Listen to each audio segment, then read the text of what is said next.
राजकारणी म्हटलं की गोड गोड बोलणारा, डिप्लोमॅटिकली वागणारा व्यक्ती असं चित्र नजरेसमोर उभं राहतं.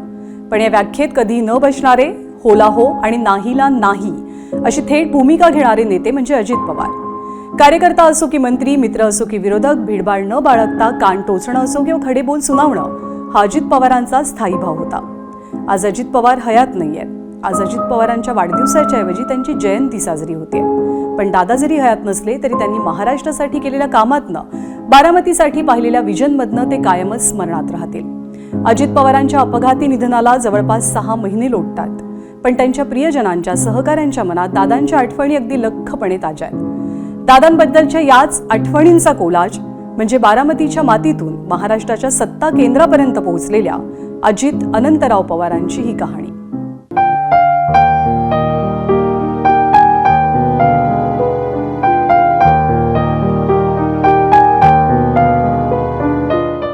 लहानपणीच्या गोष्टी सांगायच्या म्हणलं तर आम्ही 5-6 भावंड.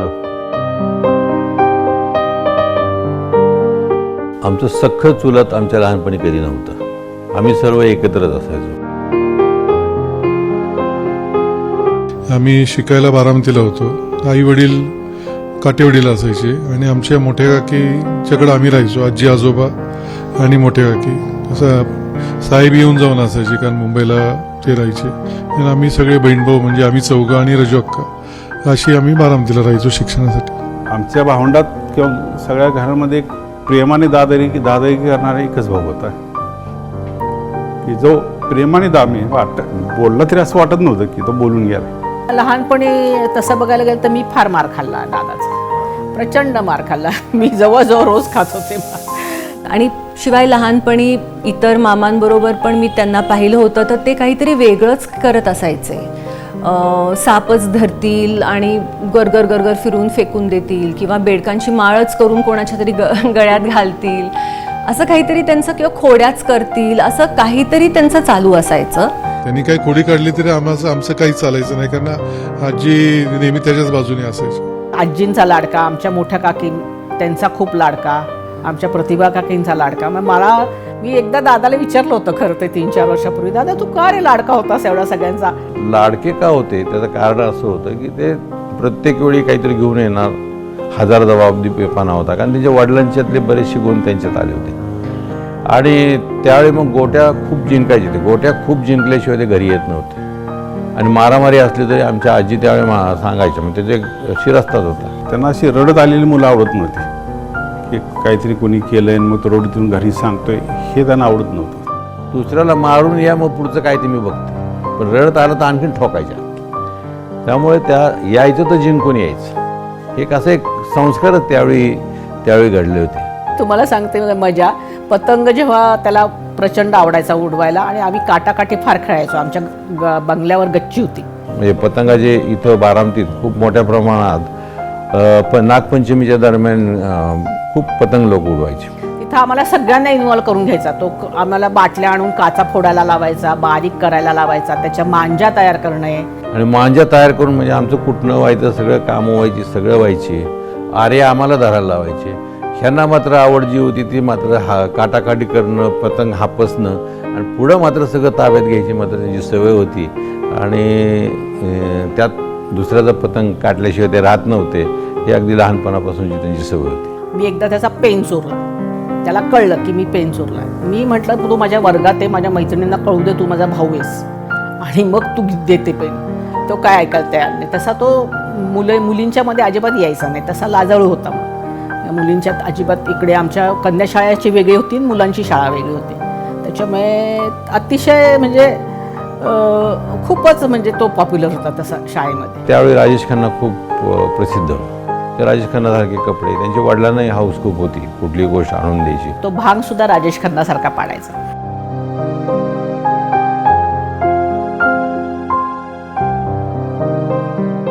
मला असं वाटतं व्यक्तिमत्वच असं होतं की तो ना लोकांना खूप लवकर आकर्षित करायचा.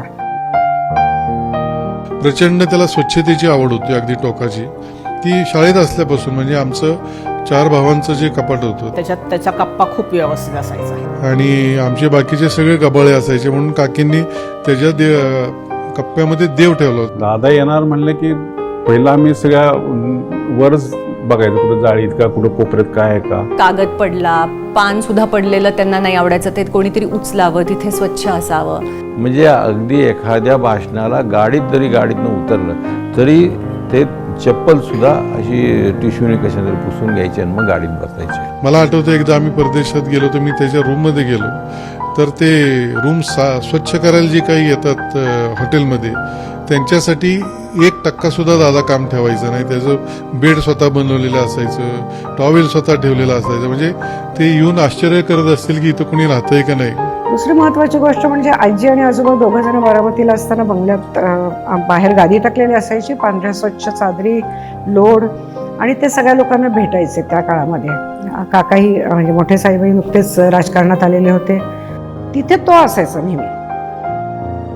आम्ही थोडे मागं असायचो कारण आम्ही घाबरायचो, पण तो नेहमी जर जुने आमच्या घरातले फोटो जरी तुम्ही बघितले त्याच्यामध्ये आम्ही कोणी नाही पण तुम्हाला दादा नक्की दिसणार त्या फोटोमध्ये. तर शरद काका जेव्हा हे झाले राजकारणात आले तेव्हा त्यांच्या तो मागे मागे असायचा शरद काकांच्या बऱ्याचशा. म्हणजे काही कुठं आता सभा असली की तो जाणार, काही मित्रांना घेऊन जाणार, असं फार असायचं. किंवा प्रचारामध्ये उतरणारच, बोलणारच. आणि त्याच्यानंतर वडील माझे खूप लवकर गेले. म्हणजे मी वयाचे 19 वर्ष नुकतीच झाले, अजित तर 17.5 वर्षांचा होता तेव्हा वडील अचानक गेले. त्याच्यानंतर मात्र तो मुलगा खूप बदलला. म्हणजे जो अत्यंत खोडकर, अतिशय मोकळेपणाने सगळं करणारा मुलगा, पण त्याच्यावर खूप जबाबदारी आली. म्हणजे पोल्ट्री चालू केली त्याचं त्यांनी ट्रेनिंग घेतलं, शिक्षक असं विद्यार्थी म्हणून बसून ट्रेनिंग घेतलं, गायींचं ट्रेनिंग घेतलं, त्यांनी गायी चालू केल्या. अतिशय स्वच्छ गाय, आणि आमच्या गायांना सगळ्यात जास्त किंमत असायची त्या काळी. जे काही त्यांनी केलं ना, टोमॅटो, आम्हाला आठवतं वैशाली टोमॅटो म्हणून एक प्रकार होता टोमॅटोचा, तो तयार केला. त्यावेळेस त्याला 8 रुपये किलोचं भाव मिळाला होता. मला आठवतं की टोमॅटोचं खूप मोठं पीक काढून त्याने माझ्या धाकट्या भावाला मोटरसायकल घेतली. त्याला मोटरसायकल हवी होती तर. कष्टातून तो वर आला, असं काही नाही किंवा ठीक आहे. आज लोक म्हणतात की पवारसाहेबांचा वारसा आहे, पण बाईंचा आमचा वारसा त्यांनी चालवला. वारसा आहेच, पण ती जबाबदारीची आणि ती पेलाची ताकद पण पाहिजे, ती त्याच्यात होती. तेव्हा सुद्धा तो खूप महत्वाकांक्षी होता असं मला वाटतं. आणि अजिबात कोणापुढे हात पसरायला त्याला आवडायचं नाही, मदत मागायला आवडायचं नाही.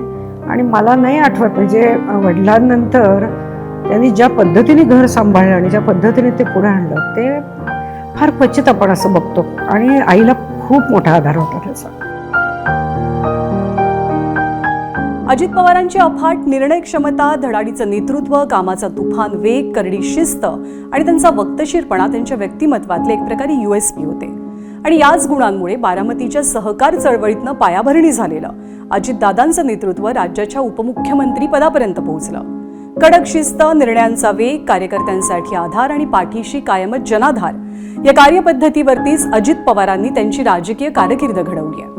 डॉक्युमेंटरीच्या या पुढच्या भागामध्ये अजित पवारांचा झंझावाती राजकीय प्रवास त्यांच्या सहकाऱ्यांच्या शब्दात ऐकूया. दादाचं नेतृत्व नेहमी सगळ्यांनी एक शिस्तीचं नेतृत्व म्हणून पाहिलं. पहिल्यांदा तर काय की दादा एवढी मॅच्युरिटी एखाद्या नेत्यामध्ये यायला खूप दशकं लागतात. आणि अतिशय मेहनती तरुण या महाराष्ट्राने आम्ही सर्वांनी पाहिलेला आहे. चांगल्या गोष्टी अजितदादा समजून घ्यायचे आणि फॉलो करायचे. अनेक वेळा एखादा विषय मी मांडल्यानंतर मला बोलवून घ्यायचे, तो समजून घ्यायचे, अधिकाऱ्यांना सांगायचे की हे बरोबर आहे, यांचं म्हणणं आपलं चुकतं, हे आपण केलं पाहिजे. आणि त्यांना ग्रामीण महाराष्ट्राच्या सामाजिक आणि आर्थिक बाबींची त्यांच्यावर जबरदस्त पकड होती, विशेषतः प्रशासनावर. हे तर कबूलच करायला पाहिजे की पवार साहेबांच्या तालमीमध्ये ते तयार झाले होते. त्यामुळे राजकारण कसं करावं, लोकांना जवळ कसं करावं, पक्षबांधणी कशी करायची, हा जो सगळा अभ्यास त्यांचा जो आहे झाला होता. वैचारिक संघर्ष जरूर असतात, परंतु मनमुटाव कधीच नसतो. मी तर थेट टीका करायचो, समोरून टीका करायचो, पण अशी टीका केल्यावर त्यांचे माझे संबंध खराब नाही झाले, हे सगळ्यात महत्त्वाचं आहे. सिंचन घोटाळ्याच्या संदर्भात मी सातत्याने टीका करत राहिलो, मीडियात केली, बाहेर केली, भाषणांमध्ये केली, पण तरी देखील असा एकही दिवस आला नाही की आम्ही एकमेकाशी बोलू शकलो नाही बाबा, किंवा कुठेतरी आमच्यामध्ये अशी परिस्थिती आली आहे की आता तोंड पाहायचं नाही आहे, अशी परिस्थिती कधीच नव्हती. जेव्हा एकत्रितपणे राष्ट्रवादी होती आणि पार्थ पवारांचा पराभव झाला आणि त्याच्यानंतर थोड्या राजकीय आकसातून, रागातून त्यांनी मला जे शब्द वापरले होते ते अख्ख्या महाराष्ट्राला माहीत होते की आता तू कसा निवडून येत होते. परंतु सुनेत्राताईंचा फॉर्म भरताना पुण्याच्या जाहीर सभेमध्ये 10-20,000 लोकांच्या समोर दिलदारपणे दादा असे बोलले की आजपर्यंत महाराष्ट्राने विजय शिवतारे आणि अजितदादा पवार यांची दुश्मनी पाहिली, आता दोस्ती पहा. हा दिलदारपणा सर्वसामान्य नेत्यामध्ये असत नाही.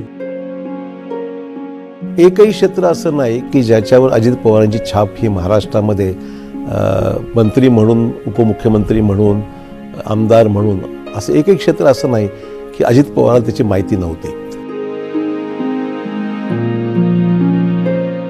एक अर्थमंत्री म्हणून दादांची जी सगळी कारकीर्द आहे, यामध्ये दादांनी एक गोष्ट नेहमी पाळली, ती म्हणजे फिस्कल डिसिप्लिन हे तोडायचं नाही.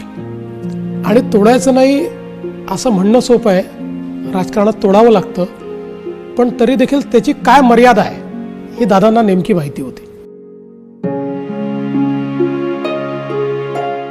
त्यांचा हातखंडा सहकार क्षेत्र होता, कारण अनेक कारखाने त्यांनी स्वतः उभे केले, जिल्हा राज्य बँकेवर अनेक वर्ष त्यांनी काम केलं, त्यामुळे त्यांचा एक आधार होता सहकारी क्षेत्राला असं म्हणलं तर चुकीचं ठरणार नाही. दादा असा कधीच मुरलेला असा नेता नव्हता.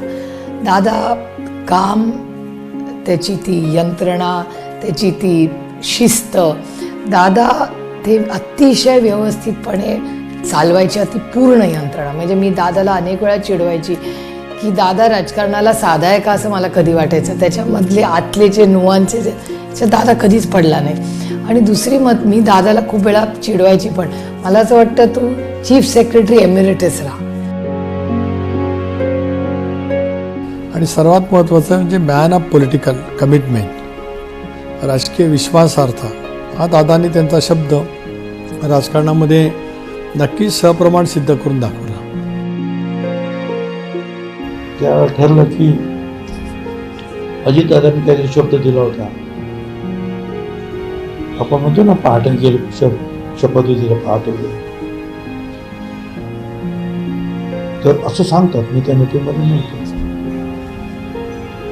पवार साहेबांच्या आणि दिल्लीचे जे आपले मोदी साहेब असतील, शहा साहेब असतील, यांचं काहीतरी ठरलं होतं की शिवसेना सोडून राष्ट्रवादी बरोबर सरकार स्थापन करायचं. त्यावेळेला अजितदादा बरोबर होते. त्यांनी विचारलं, अजितदादा देखो आप लोग जो बोल रहे हो सही होगा ना? और मैं अजित पवार दीवान करेंगे. त्याने तो शब्द पूर्ण करण्यासाठी भले लोकांना नावं ठेवली त्यांना, पण त्यांनी शब्द पूर्ण केला. ती जी काही घटना होती, या घटनेमध्ये दादा विक्टीम होते. याचं कारण काय आहे? सगळ्या गोष्टी आम्ही त्यांच्या पक्षात ठरवल्या होत्या, त्यांना पक्षातून बाहेर घेऊन ठरवल्या नव्हत्या. नंतर पक्षाने भूमिका बदलल्यानंतर दादांचा स्वभाव रोखठोक होता. दादांनी सांगितलं मला चालणार नाही, एकदा हे ठरलंय ना, आता काय किंमत मोजावी लागेल तरी मला चालेल, पण मी हे करणार. आणि मग वरिष्ठांच्या बदललेल्या निर्णयाची पर्वा न करता दादा आमच्यासोबत आले. ते ठीक आहे की सुप्रीम कोर्टाने काही वेगळा निर्णय दिला, त्यामुळे त्यांचं जे काही बंड होतं ते एक प्रकारे सुसायडल झालं असतं, आणि म्हणून आम्हीच भूमिका घेतली. मी स्वतः बोललो दादांना की दादा आता सुसाईड करण्यात अर्थ नाही, तुम्ही आता परत जा, पुढे जेव्हा काय करायचं असेल तेव्हा आपण करू.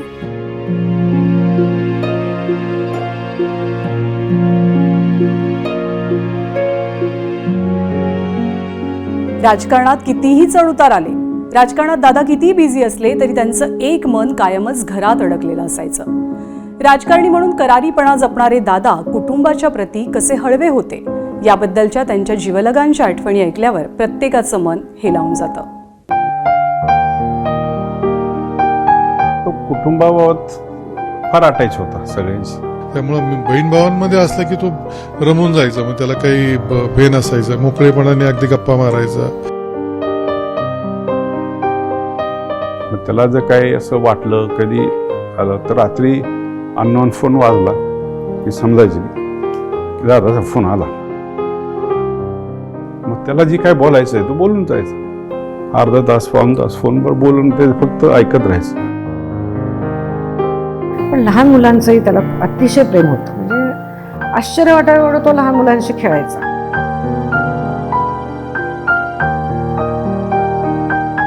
माझा मुलगा अर्श त्याचे त्यांनी खूप लाड केले. त्याच्यामुळे कितीतरी मॅचेस हरले. पण शेन वॉटसन आहे परंतु तो हा पण होता. ऋतुराज गायकवाड आहे. ऋतुराज चांगला आहे, पण तो आपला महाराष्ट्राचाच आहे. आणि हा आहे ना फाफ डुप्लेसी. आणि त्याची स्वतःची मुलं असतात. म्हणजे पार्थ आणि जयला पण त्यांनी लहानपणी ज्या पद्धतीने तो त्यांच्याशी खेळला, त्यांच्या खांद्यावर बसवणं, तो एकच काळ असा होता की जिथे तो मुलांच्या चांगला रमला. वडील म्हणून खूप प्रेम होतं त्यांचं आमच्या दोघांवरती. सर्वच कुटुंबाचं प्रेम खूप होतं दादांना. म्हणजे दिवाळीत पण सगळ्यांना एकत्रित घेऊन यायचे. आम्ही जे त्यांचे आमचे पण भाऊ बहिणी असू द्या, नाहीतर दादांचे बहिणी भाऊ असू द्या, सगळ्यांना एकत्रित घेऊन दादा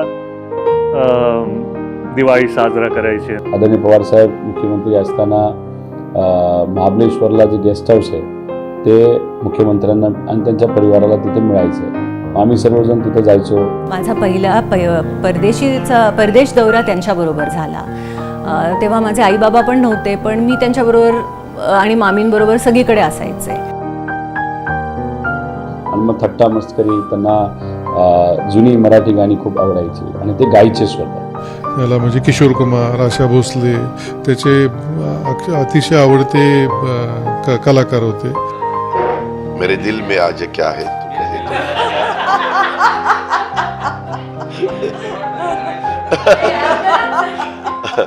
जरा घासा बसलाय रे.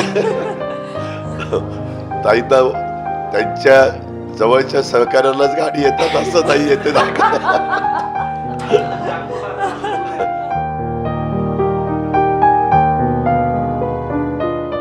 आम्हाला दादांनी कधीच असं वाटून नाही दिलं की आम्हाला सगळं सहजासहज मिळालं. म्हणजे छोट्या असताना भावना होत्या की कधीतरी दादांना एक वडिलांचं नातं म्हणून काहीतरी गिफ्ट मागायचं, तर दादा बोलायचे तुमचं शिक्षण झाल्यावरती, मोठं झाल्यावरती स्वतःनी घ्यायचं. त्याच्यामुळे दादांनी आमच्या दोघांचे पाय कायम जमिनीवरती. अतिशय चांगली टेस्ट, खाईल थोडं पण इतकं चांगलं लागायचं सगळं. आणि साधं लागायचं, असं नाही की हायफाय काही लागायचं, पण जे असेल ते अतिशय स्वच्छ, चांगलं, नीटनेटकं. कवटाची चटणी आवडायची किंवा हरभऱ्याची जी वाळलेली हरभऱ्याची ओली भाजी असते ती आवडायची, भाकरी आवडायची. अशा छोट्या गोष्टीसुद्धा बऱ्याच वेळा ते दिवाळीत ते मुद्दाम मानायचे, वहिनींचा हातचा स्वयंपाक मला आवडतो, आणि मग येऊन खाणार, जेवणार, प्रत्येक गोष्टीचे ते कौतुक करणार आणि मग जाणार, की जे थोडंसं पवारांच्यात थोडंसे दुर्मिळ आहे. मी सुनेत्रा दिदींच्या सोबत दिल्लीला गेल्यानंतर दादा तिथं आलेले असायचे. तर दुसऱ्या दिवशी सकाळी ज्यावेळेस आम्ही गेलो तर दादा एवढ्या साड्या तिथे घेतल्या की ते दुकानदार पण म्हणलं भाई साहब ये क्या करते, मतलब नेताजी है, मिनिस्टर साहब. अरे यार उनकी जो चॉइस है एकदम हटके और उनको जो जितना समजता है मेरा अच्छा सेल्समन भी ये नहीं कर सकता. असं दादांना प्रत्येक क्षेत्रामध्ये राहायचं.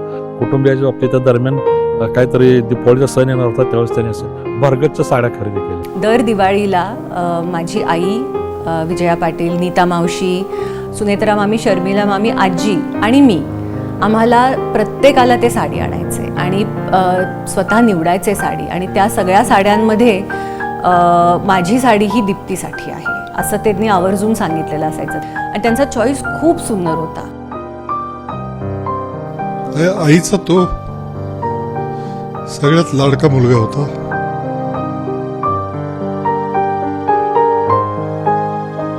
कोल्हापूरला आई आली की ह्याचा सकाळी फोन येणार, आईला पडू देऊ नको, आई बाथरूममध्ये तुझ्या व्यवस्थित आहे. अरे मी म्हणायचे, कधी कधी म्हणायचे अरे अजित ती माझी पण आई आहे.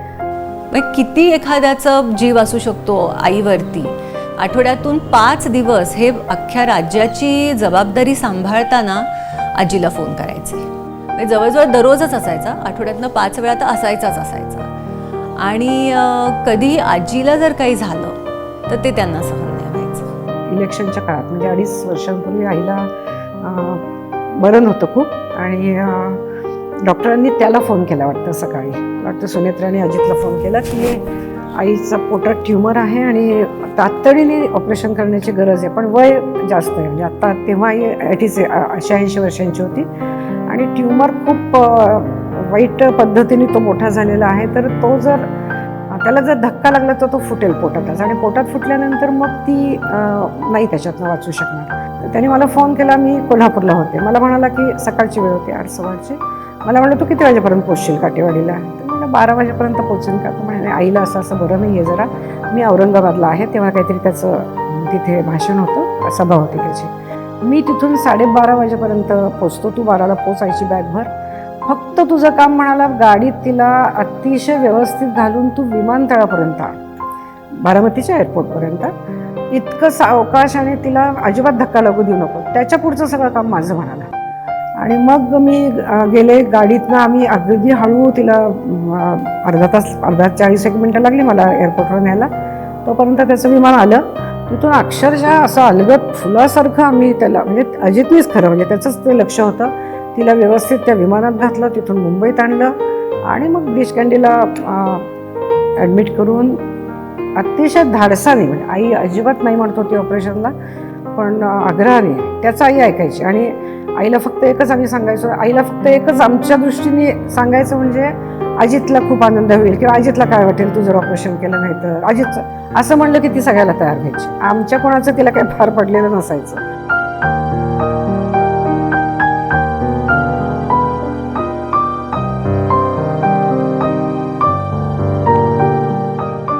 मी अजितला त्याच्या आयुष्यामध्ये जे काही आनंदी क्षण आले त्याच्यात अलीकडच्या काळातला सगळ्यात आनंदी क्षण म्हणजे बहारीनमधलं जयचं लग्न होतं. 4 दिवस आम्ही एकत्र होतो. विमानातून आम्ही एकत्र गेलो, परत आम्ही एकत्र आलो. इतके हसलो, इतकं मिनिट क्षण आम्ही एकत्र घालवला आहे.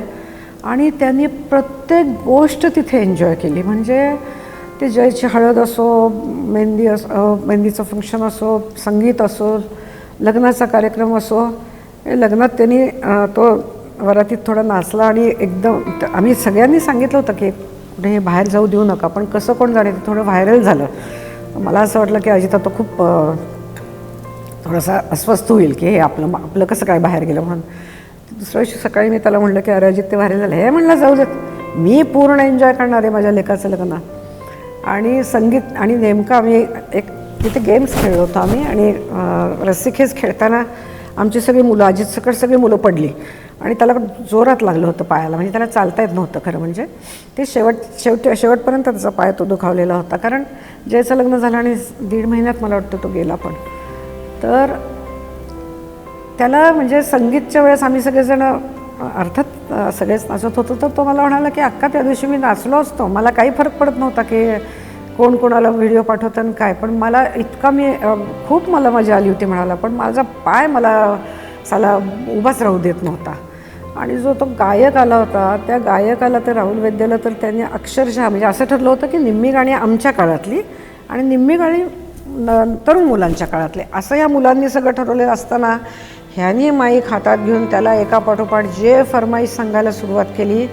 अख्खा वेळ त्याचीच आमचीच गाणी, म्हणजे आपल्या काळातली राजेश खन्ना असेल, अमिताभ असेल, किशोर कुमारची सुंदर सुंदर गाणी अखंड तो एका पाठोपाठ त्याला फरमाईश देत होता. म्हणजे तो कलाकारसुद्धा एवढा चक्रावला की दादा तुम्हाला एवढं कसं माहिती. आम्ही 14 तारखेला जानेवारीच्या मी, अक्का, दादा आणि आई आम्ही असे सगळे काटेवाडीला भेटलो आणि 4-1 तास आम्ही गप्पा मारत बसलो होतो.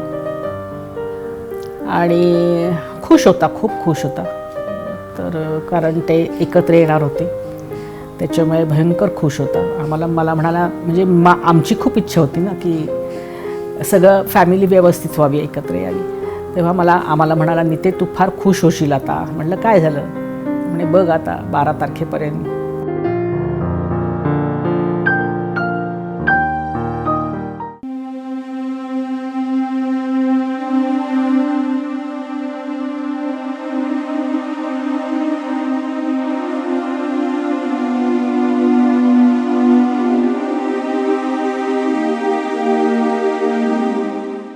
माझ्या आयुष्यातला सगळ्यात वाईट दिवस.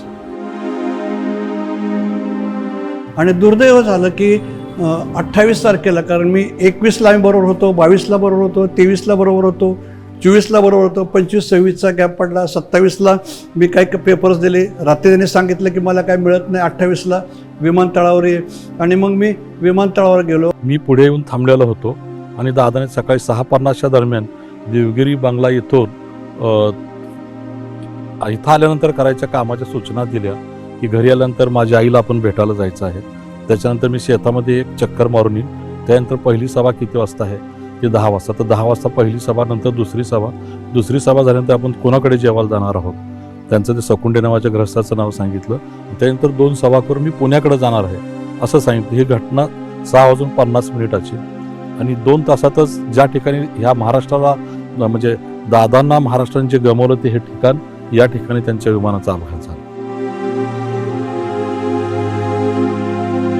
आणि समोर माझ्या प्लेन क्रॅश झालं. मी तसाच त्या एअरस्ट्रीपवरून आतमध्ये गेलो, खाली माझ्या सहकार्याने उतरवलं आणि त्याच क्षणाला सेकंड स्पॉट विमानाचा झाला आणि दादांची बॉडी बाहेर आली, ते माझ्यासमोर. आणि मी क्षणार्थ ओळखलं की हे दादा आहेत म्हणून, कारण दादांचे पाय असे माझ्या बाजूला होते, कागद विकरून समोर आले.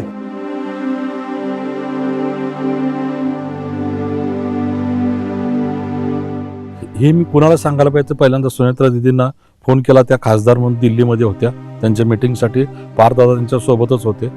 तर मी हे घडल्या ह्या रनवेवरून एक व्हिडिओ कॉल करून त्यांना सांगितलं की दीदी दादा आपल्याला सोडून गेलेले आहेत, माझ्यासमोर हे सगळं दिसतंय आणि आपण दादाला खर्चलो.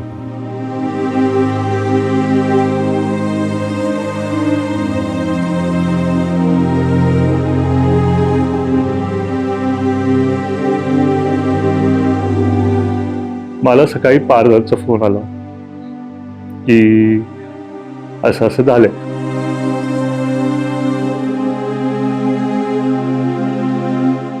पुढचं फोन नुसता कट केला, गाडीत बसलो आणि स्वतः गाडी चालत मेडिकल कॉलेजला पोहोचलो. आणि मला वाटतं मीच कुटुंबातलं होतो ज्यांनी दादांना पहिला बघितलं.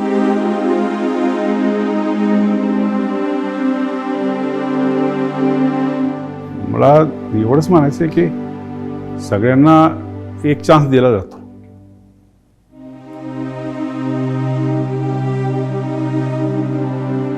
तो दादांच्या बाबतीत का दिला नाही.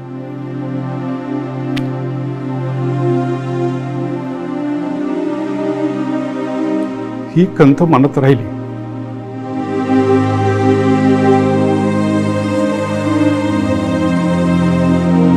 रोज सकाळी 7ची वेळ व्यतीत करते. 40 वर्ष कधी चुकलं नाही सकाळी 7ला फोन करणं आणि पुढचं काम सांगणं. 7ला आता कुणाच जरी दुसरा फोन वाजला तरी असं वाटतं की दादा आहेत म्हणून.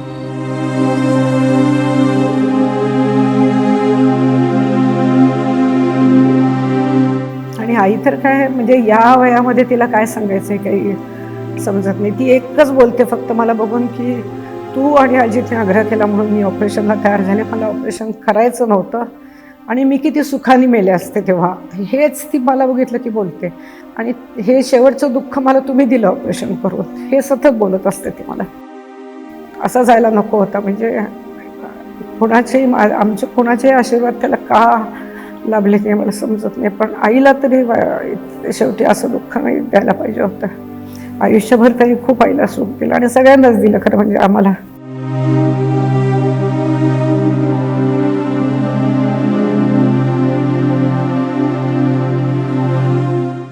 अशा पद्धतीने उठून जाणं हे त्याला अधिकार दिला कोणी? हा हे सगळं सोडून आम्हाला सगळ्यांना असं टाकून जायचं त्याला अधिकार दिला कोणी? मला माहिती आहे की त्याला सुद्धा माहिती होतं की तो जाणार आहे, पण नाही हे बरोबर झालं.